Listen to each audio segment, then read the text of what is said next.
Kain serye na naman. Ito naman ang susubukan ko ngayon. Italianes restaurant. Mga Italian cuisine to. First time ko lang makakakain dito. Pero may promo kasi dito pag gamit mo video card 50% off. Pero dapat yung bill mo aabot ng 3,000.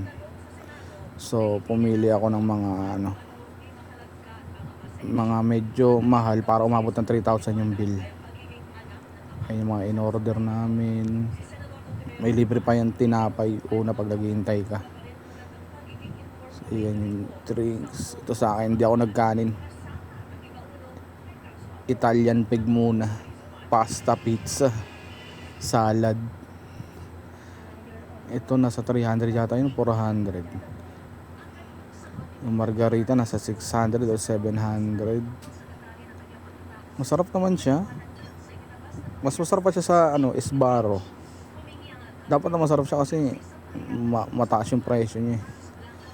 Mga juice, isang ganto yata 200 plus. Margarita. Walang Hawaiian, yung paborito ko.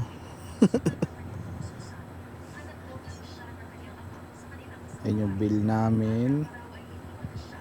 50% off. So imbis na 3,000 plus, sa 1,800 na lang ang binayaran.